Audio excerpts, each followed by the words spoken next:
नमस्कार, मैं गौरव जोशी श्रीमती मोहरी देवी तापड़िया गर्ल्स कॉलेज जसवंतगढ़ के इस यूट्यूब चैनल पर आपका हार्दिक स्वागत करता हूं।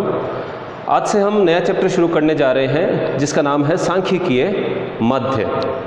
माध्य दिए गए आंकड़ों में से एक ऐसा मूल्य है जो इन आंकड़ों का प्रतिनिधित्व करता है, इन आंकड़ों की केंद्रीय प्रवृत्ति को दर्शाता है। तो सांख्यिकीय माध्य में सबसे पहले हम पढ़ेंगे समांतर माध्य। समांतर माध्य, माध्य को मीन भी कहा जाता है और x बार के द्वारा इसको प्रदर्शित किया जाता है। समांतर माध्य का जो चिन्ह है वो है x बार।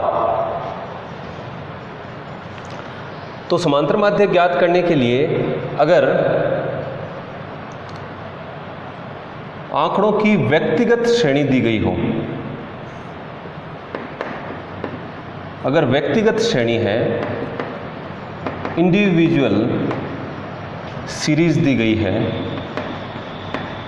तो ज्ञात करने के लिए दो विधियां अपनाएंगे। समांतर माध्य ज्ञात किया जा सकता है प्रत्यक्ष विधि, प्रत्यक्ष विधि से, डायरेक्ट मेथड, और प्रत्यक्ष विधि से ज्ञात करने के लिए इसका फॉर्मूला होगा x bar is equal to sigma x upon n। x का मतलब है जो भी मूल्य दिए गए हैं और सिग्मा का मतलब होता है योग, टोटल मूल्यों का टोटल। n का मतलब यहां पर है पदों की संख्या, कितने आंकड़े दिए गए हैं उनकी संख्या n है, नंबर ऑफ आइटम्स। और दूसरी विधि है लघु विधि, शॉर्टकट मेथड।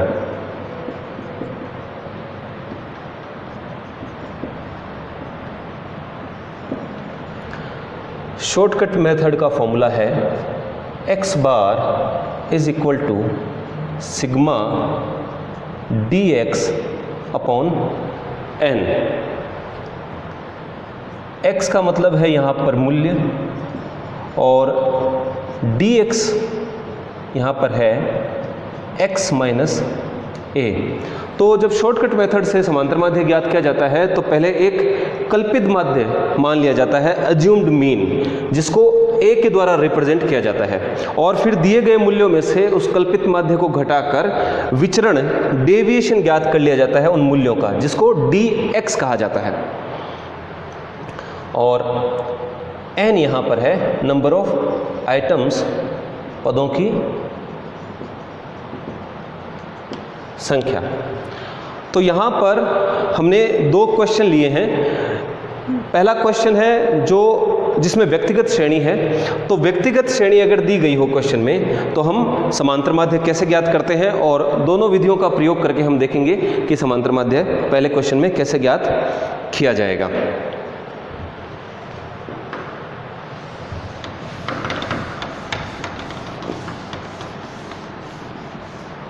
पहला जो क्वेश्चन है, निम्न सारणी में बीकॉम पार्ट फर्स्ट विद्यार्थियों के प्राप्तांक दिए गए हैं, समांतर माध्य प्राप्तांक ज्ञात कीजिए। पहले क्वेश्चन में जो श्रेणी है, जो आंकड़े दिए गए हैं वो व्यक्तिगत श्रेणी में है, यानी प्रत्येक व्यक्ति के आंकड़े हमको दिए गए हैं, प्रत्येक रोल नंबर के प्राप्तांक दिए गए हैं। तो 1 से लेकर 10 तक रोल नंबर हैं और इनके जो प्राप्तांक है, मार्क्स हैं, वो दिए गए हैं 60, 78, 59, 48, 37, 43, 65, 48, 31, 57। तो ये व्यक्तिगत श्रेणी है क्योंकि प्रत्येक व्यक्ति के यहाँ पर आंकड़े दिए हुए हैं। अब अगर व्यक्तिगत श्रेणी दी गई है तो हमको किस प्रकार से समांतर माध्य हम ज्ञात करेंगे।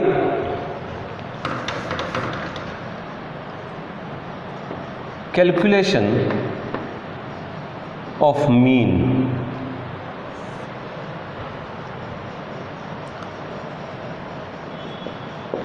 एक कॉलम बना देंगे रोल नंबर का, जिसमें 1 से लेकर 10 तक रोल नंबर लिख देंगे।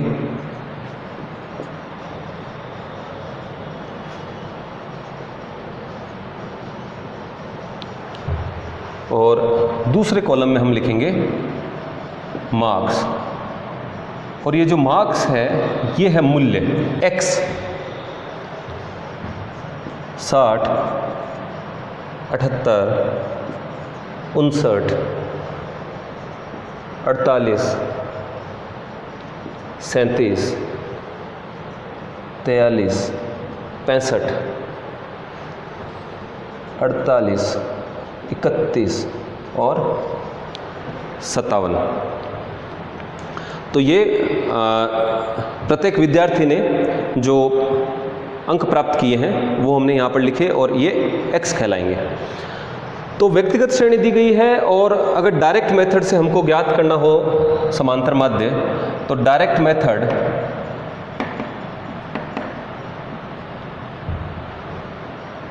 मेथड का फॉर्मूला है x bar is equal to sigma x upon n।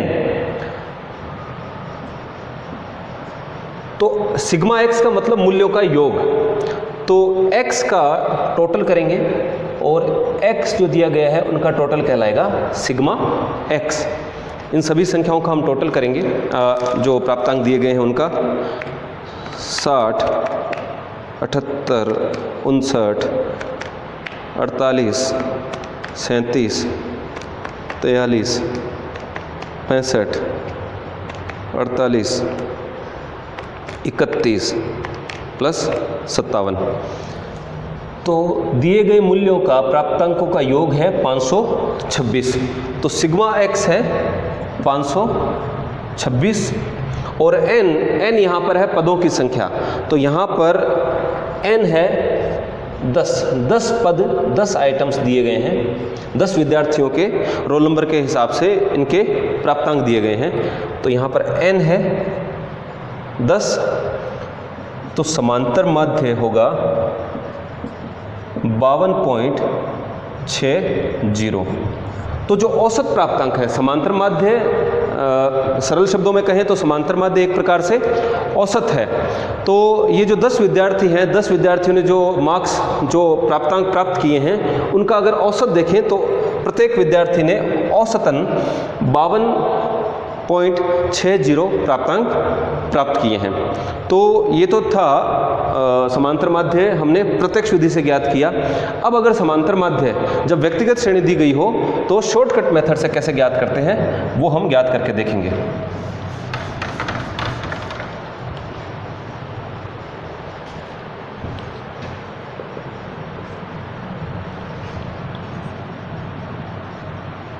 Calculation of mean by shortcut method. Shortcut method का फॉर्मूला है x बार यानी कि समांतर माध्य। ये समांतर माध्य का चिन्ह है, x के ऊपर एक लाइन लगा दी जाती है, ये बार कहलाती है। तो ये समांतर माध्य का चिन्ह है, is equal to a plus sigma dx upon n। तो जब व्यक्तिगत श्रेणी दी गई हो तो शॉर्टकट मेथड का फॉर्मूला है x bar is equal to a plus sigma dx upon n। पहले क्वेश्चन को हम शॉर्टकट मेथड से अब समांतर माध्य ज्ञात करके देखेंगे।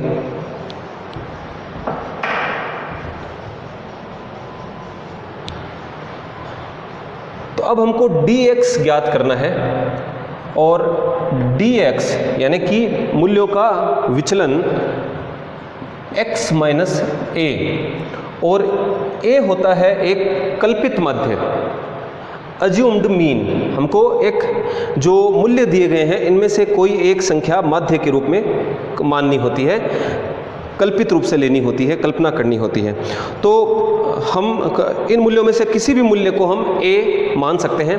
तो यहाँ पर मान लीजिए कि 37 को हमने a माना है कि कल्पित माध्य है हमारा 37। अब dx कितना होगा, यानी कि ये जो मूल्य हैं ये इस कल्पित माध्य से कितना विचलित हो रहे हैं, कितना विचरण है इनमें, कितना डेविएशन है, और ये प्लस और माइनस दोनों में होगा। तो जैसे dx होता है x माइनस a है 37 और x है एक रोल नंबर के लिए 60, तो 60 में से 37 जाएगा तो 23 घटाए तो 23 आ रहा है। इसी प्रकार 78 में से 37 घटाएंगे, x है अब यहाँ पर 78 और a है 37, तो 78 माइनस 37 आ रहा है 41, 59 माइनस 37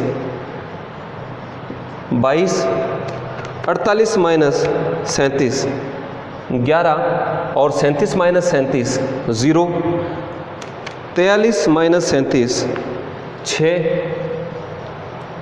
65 माइनस 37 28, 48 माइनस 37 11, 31 माइनस 37। अब देखिए यहाँ पर जो dx है वो नेगेटिव आएगा, माइनस में आएगा, तो 31 माइनस 37 आ रहा है माइनस का 6 और 57 माइनस 37 20। तो जो शॉर्टकट मेथड से जो फॉर्मूला है वो है सिग्मा dx। अब ये जो dx हमने ज्ञात किए हैं, जो मूल्यों का विचरण हमने ज्ञात किया है, उसका टोटल करना होगा, सिग्मा dx। तो इनका टोटल करेंगे, 23 plus 41 plus 22 plus 11 plus 6 plus 28 plus 11 और माइनस करेंगे 6, क्योंकि जो 6 है ये माइनस में है, माइनस 6 और प्लस कर देंगे 20। तो सिग्मा dx है 156। तो अब इन संख्याओं को इस फॉर्मूले में रखेंगे, तो x bar is equal to a हमने माना था 37, ये कल्पित माध्य है। सिग्मा dx है 156 और n नंबर ऑफ आइटम्स, पदों की संख्या, यहाँ पर जो आंकड़े दिए गए हैं उनकी संख्या है 10। इसको हल कर लेंगे, 37 प्लस 156 में 10 का भाग लगाएंगे, 15.60 और 37 प्लस 15.60 हो रहा है 52.6। तो चाहे प्रत्यक्ष विधि से समांतर माध्य ज्ञात किया जाए या फिर लघु विधि से शॉर्टकट मेथड से ज्ञात किया जाए, दोनों का जो रिजल्ट है, दोनों के आंसर सेम होंगे। बस ये दो अलग अलग तरीके हैं व्यक्तिगत श्रेणी अगर दी गई हो तो समांतर माध्य ज्ञात करने के। अब हमने सीखा कि समांतर माध्य अगर व्यक्तिगत श्रेणी दी गई हो तो किस प्रकार से ज्ञात किया जाता है, और दोनों विधियों के माध्यम से किस प्रकार से ज्ञात किया जाता है, एक प्रैक्टिकल क्वेश्चन द्वारा हमने सीखा। अब हम बात करेंगे अगर खंडित श्रेणी दी गई हो तो समांतर माध्य कैसे ज्ञात किया जाता है।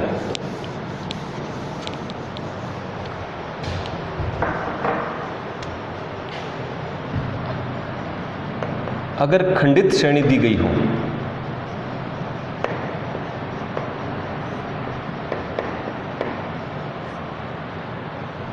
अगर खंडित श्रेणी दी गई हो तो समांतर माध्य कैसे ज्ञात किया जाएगा।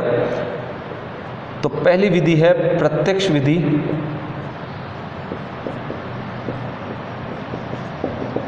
Direct method.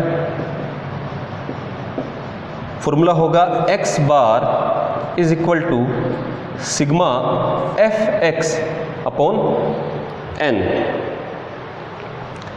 यहाँ पर f का मतलब है आवृत्ति, यानी कि वो संख्याएं कितनी बार आई है उस श्रेणी में, उनकी जो आवृत्ति है वो f है। x का मतलब है मूल्य, सिग्मा का मतलब होता है योग। तो f और x को गुणा कर दिया जाएगा तो fx कहलाएगा और उनका टोटल कर दिया जाएगा तो सिग्मा fx होगा। n है यहाँ पर पदों की संख्या।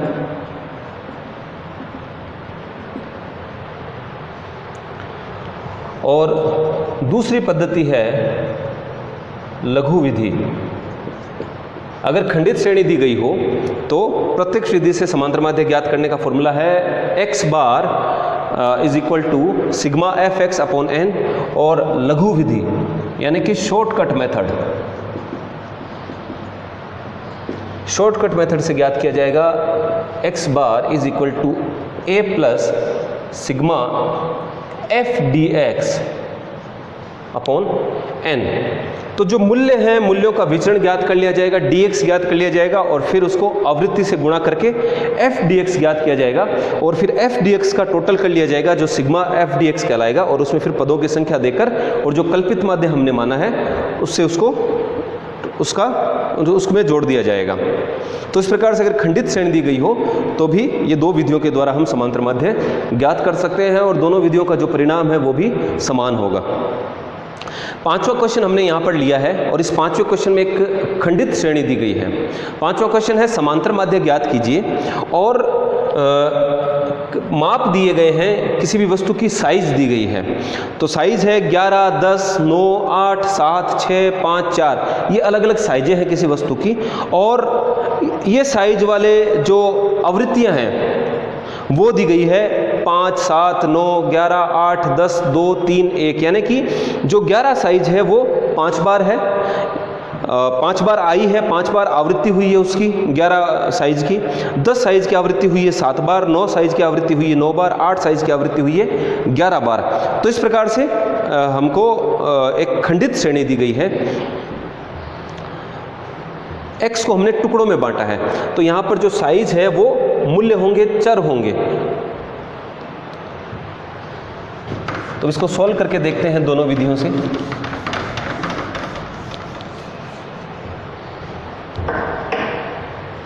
पांचवा question, calculation of mean. Size दी गई है, साइज यहाँ पर है x, चर है, मूल्य है साइज और साइज दी गई है 11, 10, 9, 8, 7, 6, 5, 4 और 3 और इन साइज की जो आवृत्ति है, फ्रीक्वेंसी है, इस फ्रीक्वेंसी को हम f कहेंगे। तो 11 जो साइज है वो 5 बार आई है श्रेणी में, 10 जो साइज है वो 7 बार है, उसकी आवृत्ति है 7, फिर 9, 11, 8, 10, 2, 3 और 1। अब हमको मीन ज्ञात करना है और पहले हम ज्ञात करके देखेंगे डायरेक्ट मेथड से। डायरेक्ट मेथड से समांतर माध्य ज्ञात करेंगे। तो डायरेक्ट मेथड का फॉर्मूला है x bar is equal to sigma f x upon n। तो f और x को गुणा कर लिया जाएगा, एफ एक्स, 5 को 11 से गुणा किया जाएगा 55, x जो है साइज और जो फ्रीक्वेंसी है इन दोनों को गुणा किया जाएगा 55, 10 को 7 से गुणा करेंगे 70, 9 को 9 से गुणा करेंगे 81, फिर 11 को 8 से 88, 8 को 7 से करेंगे 56, 10 को 6 से गुणा करेंगे 60, 5 को 2 से गुणा करेंगे 10, 4 को 3 से गुणा करेंगे 12 और 3 को 1 से गुणा करेंगे 3 और इसका टोटल कर लिया जाएगा जो कहलाएगा sigma f x. F x का टोटल सिग्मा एफ एक्स कहलाएगा। अब इनका टोटल करेंगे 55, 70, 81, 88, 56, 60, 10 प्लस 12 प्लस 3, 435। इनका टोटल आ रहा है 435। तो सिग्मा एफ एक्स को हम फॉर्मूले में रखेंगे, सिग्मा एफ एक्स है 435 और n यानी कि पदों की संख्या। तो यहाँ पर पदों की संख्या फ्रीक्वेंसी का टोटल होगा न कि x का टोटल। यानी कि 11 नंबर जो साइज है वो 5 बार आई है, यानी कि 5, 10 नंबर साइज 7 बार आई है तो पदों की संख्या है 7, 9 जो साइज है वो 9 बार आई है तो पदों की संख्या है 9। तो आवृत्तियों का टोटल जब खंडित श्रेणी दी गई हो तो आवृत्तियों का टोटल n कहलाता है, पदों की संख्या कहलाती है। तो इनका टोटल कर लेंगे 5 plus 7 plus 9 plus 11 plus 8 plus 10 plus 2 plus 3 plus 1, ये आ रहा है 56। n है 56, तो 435 में 56 का भाग लगा देंगे तो औसत ज्ञात हो जाएगा, यानी कि समांतर माध्य ज्ञात हो जाएगा। तो 435 में 56 का भाग लगाएंगे तो ये आता है लगभग 7.77। तो समांतर माध्य है 7.77। डायरेक्ट मेथड हमने यहाँ पर काम में लिया है। अब हम इसी क्वेश्चन को सॉल्व करेंगे शॉर्टकट मेथड से, और शॉर्टकट मेथड का जो फॉर्मूला है वो है sigma bar is equal to a plus sigma f d x upon n. तो शॉर्टकट मेथड से हमको एक कल्पित माध्य दिए गए मूल्यों में से, दिए गए x में से जो साइज है उनमें से एक कल्पना के आधार पर एक पहले माध्य मानना होगा। तो a हम मान लेते हैं 8, उदाहरण के तौर पर हम a लेते हैं 8 की जो कल्पित माध्य है वो होगा 8। कोई सी भी संख्या x में से कोई सी भी साइज, कोई सी भी संख्या आप a के रूप में मान सकते हो। तो a है 8 और dx होगा x माइनस a। जो x है उसमें से a हम घटाएंगे तो वो विचरण कहलाएगा x का, dx कहलाएगा, डेविएशन कहलाएगा, डेविएशन ऑफ x। तो 11 में से 8 गए, x है 11 और a है 8, तो 11 में से 8 गए 3, 10 में से 8 घटाएंगे तो 2, 9 में से 8 यानी x में से x है 9 और a है 8, तो 9 में से 8 गए 1, 8 में से 8 0, 7 में से 8 गए माइनस का 1, 6 में से 8 घटाएंगे तो माइनस का 2, 5 में से 8 घटाएंगे तो माइनस का 3, 4 में से 8 घटाएंगे तो माइनस का 4 और 3 में से 8 घटाएंगे तो माइनस का 5। तो dx हमने ज्ञात कर लिया और अब हमारा फॉर्मूला है सिग्मा एफ डी एक्स। तो f को dx से गुणा करेंगे, f dx ज्ञात कर लेंगे।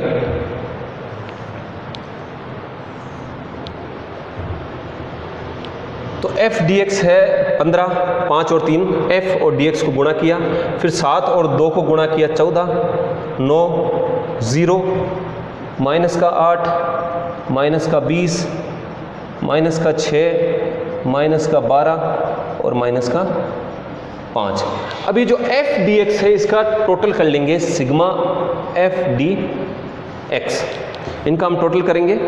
तो पहले प्लस की वैल्यू को ऐड कर लेंगे, 15 प्लस 14 प्लस 9, यह आ रहा है 38। ये जो प्लस की वैल्यू है ये आ रही है 38। और माइनस की वैल्यू देखते हैं, 20 प्लस 6 प्लस 8 प्लस 12 प्लस 5, ये आ रही है 51। माइनस 51 इनका टोटल आ रहा है और प्लस का 38 आ रहा है। तो 51 में से 38 जाएंगे तो ये सिग्मा एफ डी एक्स आएगा माइनस 13, यानी माइनस की संख्या यहाँ पर ज़्यादा है। तो इनका अगर टोटल करें इस कॉलम का तो आता है माइनस का 13। तो अब फॉर्मूले में इन संख्याओं को रख देंगे। a है हमारा 8 हमने लिया था कल्पित माध्य, और सिग्मा एफ डी एक्स है माइनस का 13, और n यहाँ पर जो पदों की संख्या है 11 की साइज 5 बार है, 10 की साइज 7 बार है, ऐसे करके कुल जो पद हैं वो हैं 56 फ्रीक्वेंसी का टोटल। हल करेंगे, 13 में 56 का भाग लगाएंगे, 13 में 56 का भाग लगाएंगे तो आएगा माइनस का 0.23, और ये 8 है प्लस का, तो 8 में से माइनस हो जाएंगे 0.23, और ये आ रहा है लगभग 7.77। तो समांतर माध्य है 7.77। तो जब हमने इस क्वेश्चन को, पांचवें क्वेश्चन को जब डायरेक्ट मेथड से सॉल्व किया था तब भी समांतर माध्य आ रहा था 7.77, और शॉर्टकट मेथड से भी आ रहा है 7.77। तो ये दो अलग अलग विधियां हैं, लेकिन जो रिजल्ट आएगा, जो उत्तर आएगा वो समान होगा। तो आज की क्लास में इतना ही। मैं आशा करता हूं कि आज की क्लास में हमने जो भी पढ़ा आपको अच्छे से समझ में आया होगा। इस वीडियो को लाइक कीजिए, शेयर कीजिए, हमारे YouTube चैनल को सब्सक्राइब कीजिए। धन्यवाद।